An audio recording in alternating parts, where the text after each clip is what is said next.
کس طرح کسٹمر کو اپنی طرف مائل کیا جائے، اس کو اپنے شیشے میں اتارا جائے۔ میں آج آپ کے سامنے نبی کا نسخہ بتاتا ہوں کہ نبی نے کیا سکھایا ہے اور ایک آدمی کس طرح اپنے کسٹمرز کو اپنی طرف مائل کر سکتا ہے۔ نبی کی تعلیم دیکھیے۔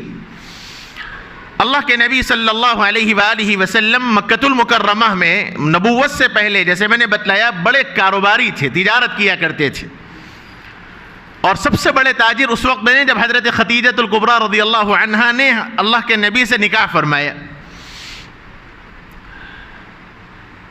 اس زمانے میں مکۃ المکرمہ میں منڈی لگتی تھی اور ہر قسم کا کاروبار، ہر قسم کی چیزیں خرید و فروخت ہوا کرتی تھی۔ جیسے آج کل بعض جگہوں پہ میلے لگتے ہیں تو مختلف قسم کی چیزیں ایک ہی جگہ دستیاب ہوتی ہیں، تو اس زمانے میں بھی ایسی منڈی لگا کرتی تھی۔ اللہ کے نبی صلی اللہ علیہ وسلم کے 20 اونٹ تھے، اور حضور نے اپنے خادم کو یوں فرمایا کہ دیکھو ان اونٹوں میں ایک اونٹ لنگڑا ہے، اس کی یہ قیمتیں ہیں، جو بھی خریدار آئے اس کو یہ بتلا دینا کہ ان اونٹوں میں یہ ایک اونٹ لنگڑا ہے اور اس کی اتنی قیمت ہے، عام اونٹوں کی تو یہ قیمت اور اس اونٹ کی یہ آدھی قیمت ہے۔ اللہ کے نبی کسی کام سے چلے گئے۔ کچھ دیر کے بعد حضور تشریف لائے اور خادم سے پوچھا کیا ہوا، تو کہا کہ میں سارے اونٹ بیچ دیا، یہ اس کا پیسہ ہے۔ تو اللہ کے نبی صلی اللہ علیہ وسلم نے فرمایا کہ وہ جو خراب اونٹ تھا، لنگڑا اونٹ تھا، اس کی قیمت کیا کی ہے؟ تو اس نے کہا یا رسول اللہ، اللہ کے نبی تو ابھی نہیں بنے تھے، کہا میں بھول گیا، مجھے یاد نہیں رہا، اور سارے اونٹوں کی میں نے ایک ہی قیمت لے لی۔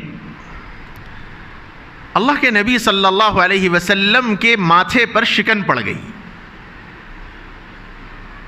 اور روایات میں آتا ہے کہ حضور ایسا بے چین اور بے قرار ہوئے کہ جیسے بہت بڑا نقصان ہو گیا ہو۔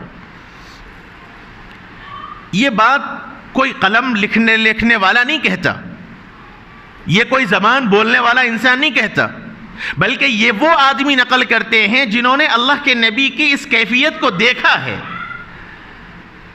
فرماتے ہیں کہ اس انداز سے اللہ کے نبی کا چہرہ بدلا جیسا بہت بڑا نقصان ہو گیا ہو، اور حضور نے فرمایا کہ تم جانتے بھی ہو کہ وہ کون لوگ ہیں جس کو تم نے بیچا؟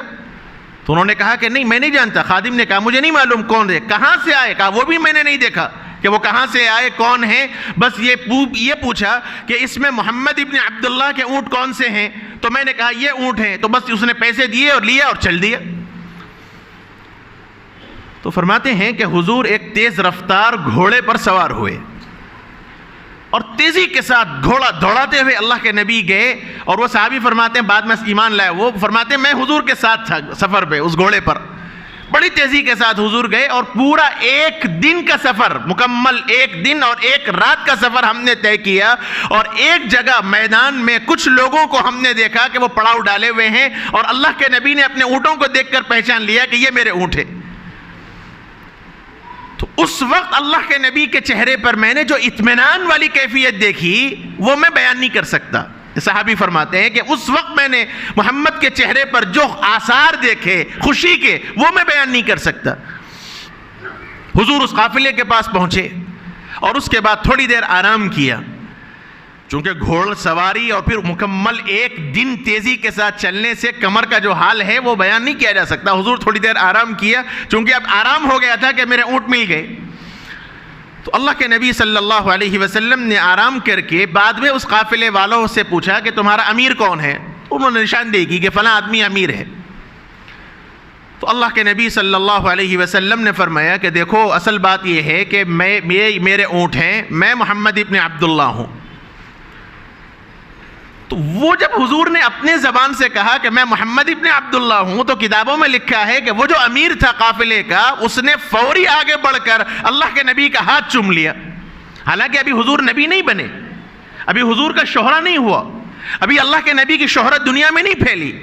اس نے آگے بڑھ کے حضور کے ہاتھ کو بوسہ لیا اور کہا کہ میں آپ کو بہت تلاش کیا، اور 3 دن مسلسل میں نے آپ کو تلاش کیا، کیونکہ میں بھی اپنے مالک کا غلام ہوں۔ میرے مالک نے یمن سے مجھے بھیجا ہے اور یہ کہا کہ مکے کی فلاں منڈی میں تم جاؤ اور وہاں جا کر لوگوں سے معلوم کرو محمد ابن عبداللہ کا جو مال ہے وہ سارا مال خرید کر لاؤ اور ان سے کوئی بھاؤ تاؤ نہیں کرنا۔ یمن سے ایک آدمی اپنے غلام کو یہ کہہ کر بھیجتا ہے کہ مکے کی منڈی میں جاؤ اور تحقیق کرو، معلوم کرو محمد ابن عبداللہ صلی اللہ علیہ وسلم کا جو مال ہوگا وہ سارا کا سارا مال خرید لو اور کوئی بھاؤ تاؤ نہ کرو۔ اس لیے میں نے کوئی بھاؤ تاؤ نہیں کیا، نہ میں نے مال دیکھا۔ تو اللہ کے نبی صلی اللہ علیہ وسلم نے فرمایا کہ دیکھو یہ ان اونٹوں میں ایک اونٹ لنگڑا ہے اور ان سارے اونٹوں کی یہ قیمت ہے، اس اونٹ کی یہ قیمت ہے، میرے خادم کو یاد نہیں رہا، وہ بھول گیا۔ اب تمہیں اختیار ہے، یا تو تم آدھے اونٹ کی قیمت مجھ سے لے لو، یا نہیں تو یہ اونٹ تم مجھے واپس کر دو، اس کے ساری قیمت میں تمہیں دے دوں، یا تیسرا آپشن تمہارے سامنے یہ کہ بیع کو کل عدم کر دو، میں میرے اونٹ لے لوں گا، تم تمہارا پیسہ لے کے چلے جاؤ۔ اللہ کے نبی صلی اللہ علیہ وسلم سے زیادہ کامیاب تاجر کون ہو سکتا ہے؟ اگر ہماری جگہ، اللہ کے نبی کی جگہ اگر میں ہوتا تو میں الٹا اس میرے خادم کو انعام دیتا۔ واقعتاً تو بہت کامیاب ہے میاں تم، میں الٹا انعام دیتا۔ کیوں؟ میرا